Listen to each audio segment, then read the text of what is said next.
Hey guys! Welcome back to Let's Play Star Ocean 3. Last time, we got interrupted halfway through the video and managed to re-recruit Albel again. And we also got a bunch of, a little bit of item creation done and figured out what we're doing with our writing then. Got all these books in order. This time, we're doing a little more item creation and then move on, hopefully. So, starting with Resurrection Mist. I could have gotten this much early, but for some reason it just did not want to work for me. It's not really all that difficult to get. For some reason I just couldn't get it. So, anyway, it cures, revives everyone in the party, so that's very useful. I think it refines up to 70% or 100% single or 70% party, something like that anyway. Anyway, your party for this is going to be Louise the Diviner, which we got last time with the awesome compounding rate, Mirage, and Fate. Let's see, who has the better one between these two? Yeah, so eventually we'll get Puffy and she'll be able to replace one of these two. If you replace Fate, you won't have to change any of these numbers. If you replace Mirage, you will, but you'll get 3 more in your compounding talent. Anyway, the value for Resurrection Mist is actually cross-listed with Witch Tablets, which I did get earlier in the game. And you're looking for a value between 190 and 209. So if I manage to get some more Witch Tablets, I will let you know that I have. If not, then I will see with the next item. Alright, I just want to show you something real quick, and I'm not exactly sure how this happens, but take a look at Mirage's image there in the line as soon as I start this. She kind of goes not responding or too lazy to work on it or something, and I don't believe her value gets added, so you end up working with a weaker one, and if she's the only one who can make something, you won't be able to make that either. So anyway, I just figured I'd point that out because that can happen. It's just relatively rare. I think it's happened 3 times in this Let's Play so far. I just never got it on camera before. Anyway, I'll see with the item in a moment. And we're back with Cinderella Tablets. Now, these refine, I believe, to 20%, probably 20%, maybe 30, probably 20. And I only managed to get 8 of them. They're relatively difficult to create, so even with a great party. So with this party, same one as before there, we're looking for a value between 904 and 998. I don't think you'll have to pick up too many of them, but they will have a use later in the game, post-game. Reducing shop prices at this point just isn't worthwhile. There's nothing that's that expensive, but eventually there will be. So anyway, I'll see with the next item. Okay, and we're back with the Verdurous Potion, or however you want to pronounce this. We found one of these in Sphere Company, I believe, earlier, and we've already did the item creation line thingy, whatever I'm trying to say. We patented it, that's the one. And yeah, so we can create them ourselves now. They are rather difficult, which is why I only made 2. They tends to fail after that, and unfortunately the prices overlap with Super Potion, which seems to come up way more and just petrifies the opponent, which I don't care for. So for these ones, you're looking for a value of between 280 and 309. And I think that pretty much does it for the compounders. I will see you with the next item that I want to craft in a moment. And we have a Blazing Pendant. Now, this is a rather unique item. As you see, it's got that factor there has 2 possible modifications if you decide to specify the plan. Now, the first one will change it from recover HP from fire to whatever the next one in line is. I think it's water or earth or something.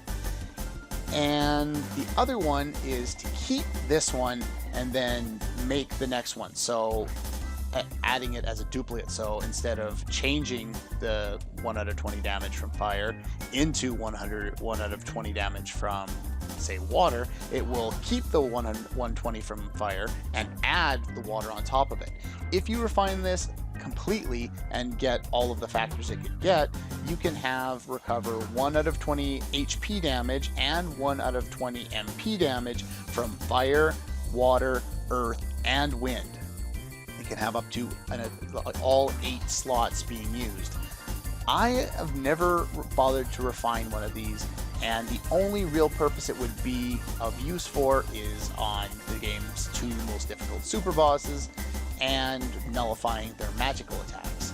Now, I already have a way of nullifying their physical attacks, But because this is not about showing how to get all of the absolutely every single different battle trophy, and it's more about just showing you that this game exists and how to get some of the basic battle trophies, I'm not going to bother with it, but I do want you guys to know that it is here and it is of use for that.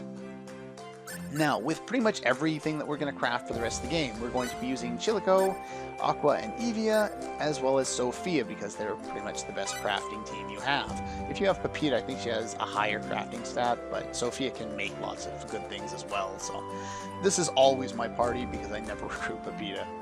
Anyway, for this item, where was it on my list here? The Blazing Pendant. So you're looking for a value of between 343 and 379. Now, I'm not going to refine it myself, I just wanted to show you guys that it's here, and I'll see you with the next item in a moment. We also have the Red Talisman. Now, the Red Talisman and the Blue Talisman overlap, probably with some other talismans as well that I don't want, but we can refine this one just like we could with the Blue Talisman up to 30%, no MP damage 30% of the time. Now, the new values with the much higher success rate with the new party, for both of those is between 235 and 259. They completely overlap with each other, so if you're lucky you'll get red, or if you want red, and if you want blue, then hopefully you'll get blue, but you'll probably get the other one. I don't really care for the red talisman as much as the blue one, but that's just because you don't get hit with MP damage as often. So anyway, I'll see you with the next one.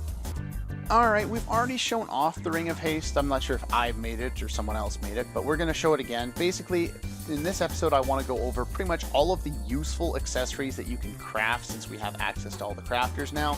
And then you can decide, basically from now, I'll be just grabbing them whenever I feel like it, because I've shown in this video how to get them all. And they will be pretty much the useful ones for equipping and for synthesizing onto weapons. Now, the Ring of Haste does refine up to plus 30% movement rate, just like the bunny shoes. It's just, it's really expensive to do so, but it's another way of doing it because the amount of bunny shoes in the game is limited. I think there's like 2 or 3 of them, maybe? I'm not sure. Anyway, with this one, you're looking for a value of 993 to 1097. Again, we'll be using this party for all crafting, so. The Ring of Mental Power is an odd one.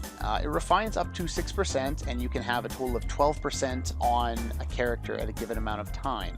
Now, it does exactly what it says it does, and I think I had a different item that had a similar effect earlier in the game that I used for like 5 minutes or something like that. But, this actually does have some amount of value post-game. When you get large amounts of MP, you can also use other items that I will be getting shortly to increase the amount of MP you have this recover that MP, and have, convert damage on, so that even if you take HP damage, it'll come off of your MP instead. So you can dramatically increase the amount of HP, or, survivability that you have with a combination of increasing your MP, switching, converting damage, and having, this ring on to recover a bunch of MP. Anyway, I'll see you in a moment.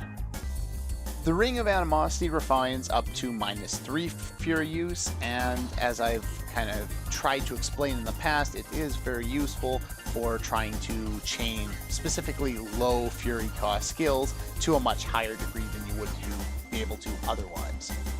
And with this one, you're looking for a value between 632 and 698, with, of course, the same party.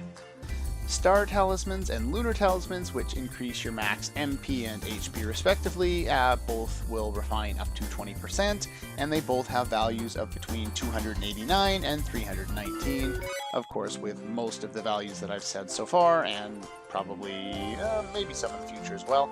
They overlap with other things, so even if you do it once or twice and you don't get it, just keep reloading and try again if you spend too much money. As you can see, I have dropped a substantial amount of money, even though the items that I've been creating haven't been all that expensive, and that's because the other inventors, as you do lines, tend to spend your money, and the more you have, the more spend your money. So yeah, I'm losing quite a bit of money at this point. Hopefully they're making me something of value at this point.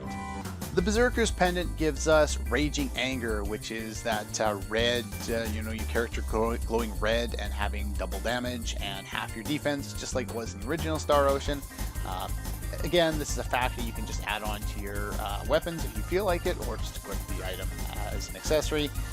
It is useful if you want to up someone's attack but don't care as much about their defense. It's much faster than the other methods, though I like the other methods because they also increase defense. Which leads me to the next one, but the value you need for this is between 343 and, 443 and 488. And I will see you with the final item in a moment. And finally, the Boots of Prowess, which refine up to 30% attack and defense. They are very expensive to do so, but so worth it. The additional defense is just so good at any point in the game, and can actually lead into a very effective strategy for getting the no damage facing off against the game super bosses. So there's an option there if you're interested in that.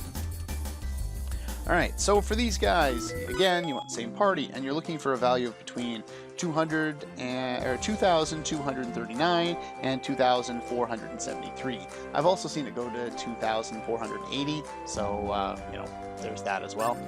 I only got 5 that time, plus the 2 that I got from fighting Albel, so I'm going to get some more, and then I'm going to start refining them. I'll probably end up having to use the Celestial Homunculus to get some more money in order to do that. I want to get a pair of each for at least the 3 characters that I'm going to be using, and potentially a few extras just in case. I want to switch up and not change up all my equipment every time I change party members.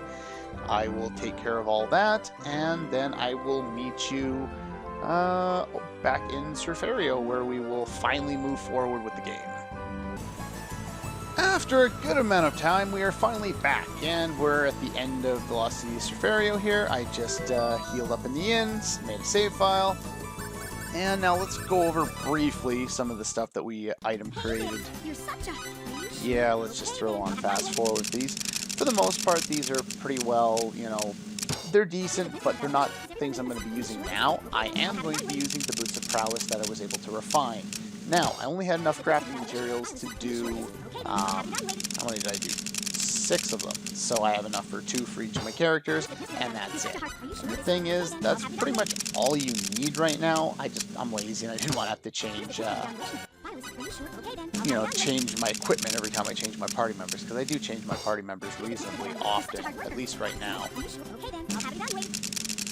So yeah, we've got a bunch of new items. I don't know why I'm even showing these off anymore. Yeah, the Resurrection Mist I should have been able to make way earlier in the game. I just, for some reason, didn't have the luck for it. Yeah, Cinderella Tablets are quite rare. Alright, now let's take a look at what's there. Mark III. I believe this heals all party members again, and does it for a higher percentage than 30. And she made the other stun bombs. Nice. These are awesome. She made 2 of them before I even got to post-game. That is impressive. Alright, so I will be going back to grab all of the inventions that I just submitted for patents, because I'll want to buy a little more of them later. But for now, don't really need to worry too much about that. New party includes Fate, because he's the best for taking down the next boss. Albel has gained levels since we saw him last. Let's give him a new weapon. And let's take a look at his setup here. He's got Double Slash on the X button and Vampiric Flash on the circle button. That's something he didn't have before. I don't even know if he had no guard before. Basically, this creates a little aura around him and absorbs HP and MP from the enemy. And when you cancel it up, I think you can continue tapping the button to send out additional waves for additional Fury cost. I haven't actually used this myself. This is a strategy I've read up online, so anyway, it'll be interesting to try that out, and because he'll be in close doing that strategy, he'll want no guard on as well. Now, to show off all the new stuff that he has, we already looked at that other stuff up there. He's learned Dragon Roar, which I don't know many of his abilities because I don't use them very often, so I really don't know. Hand of Doom, which I've heard is somewhat decent. And let's see, that's pretty much all we've learned for him. Yeah, not much, but it's there. Mirage learned something as well. Acrobat Locust and Triple Kick if she didn't have that before, and maybe Crescent Locust. Either way, now I'm going to change up her strategy and go triple kick on short range into Acrobat Locust, because Acrobat Locust knocks the enemy down. So it's good at the end of the combo, but not good at the start. So she's not going to be able to chain it back and forth, but the AI doesn't do that very often anyway. So I want her to, you know, use triple kick because it hits a few times, and have that to knock the enemy down. That way it kind of reduces the enemy's ability to hit me, specifically with bosses. Having increased HP damage here is somewhat beneficial, especially if she runs up with a long, you know, X button attack at the start of the battle, and then cancels into a triple kick right away, and then all the way over there. Anyway, that's that set up. Everyone else is pretty much standard. She'll be on Shockwave Mirror Slice for quite some time. I took off, what did I have on there? Gravity Bullet for a little while. It was taking too long to get the attack off. It's interesting to use, but more so if you're just playing around, it's not the best for her base. So she's back to her basic setup. I switched him up slightly. I took off critical hit because it sucks. As you can notice here, critical HP is gaining quite a bit, specifically for Cliff. As you can see, yeah, lots of hits. Eventually, when we start getting more multi-hit attacks, it will be a little better, and we'll all start gaining a lot more for it. Let's take a look at our damage. About 1,000 right now. Let's start throwing Boots of Prowess on there. It's got a few stats on there. Increased attack and defense plus 30%. Yeah, this is going to increase our... there. Yeah, 1,900. And you've got well over 2,000. Yeah, that is awesome. Let's put those on you as well. Now we have our party set up and pretty much ready to go here. Save state as I move forward so I don't have to reset that stuff up in case I screw something up. Alright, actually, these enemies are new. I was going to fast forward through that whole thing, but we'll show off one fight. These guys are annoying. Ow. That is a lot of hits all at once. Right. Yep, there's not a lot to these guys. The snakes are kind of annoying. The other ones are, the wizards are probably more annoying. I'll give you some decent money anyway if you're interested in that. But as I was doing all that item creation, as you can see, I was creating a lot of, oh, what are those items? Get out of my way. Celestial Homunculi, so that I could sell them and make some money back. And, oh yeah, one more thing here real quick. Let's heal up first. That's the one, thank you. And 2, turn that off. And enter the Moselle Dunes, which of course is where we're supposed to be going. The heat is unrelenting, but you just got outside. And if you walk around the corner, all of a sudden, the enemies that have always been here are here. Yay! I don't know why he's surprised. Alright, watch out with this guy. Let's give him a Duck Duck Bomb. Fate is the ideal one for this fight to try and get the battle trophies for speed and no damage, especially if you want to do it in a single fight. Because his sidestepping ability allows him to bypass the tail, and the tail tends to do quite a bit of damage. Not to mention he does have a lot of hits and he does move around a lot, and he can hit you from pretty much any angle. Marie is not all that useful for that fight because she can't get in close enough, so she's stuck using aiming device, which is not all that useful right now. But anyway, there we go. What do you think of me now? And she learned Avenger Charge at this level. And we got the battle trophies, those are nice. Avenger Charge, I think I remember using that before. I don't think that's her best ability. I think her best ability you get much later. Let's see, skills. Avenger Charge. Now, I believe she can chain this one back and forth over and over and over again. Actually, no, she can't because it has 8 cost. Yeah, she has 8 CP cost on it, so she can't equip 2 of them. So that probably means that I haven't used it very much. I know I used it in one of my playthroughs, but for now, I'm going to keep with the strategy that I have right there. And I don't think there's anything else new around here, so unless I happen to run into a boss on the way there, at the beginning of the next one, I will see you in the Moselle Ruins. So, anyway, that's going to do it for this episode, and I'll see you guys next time.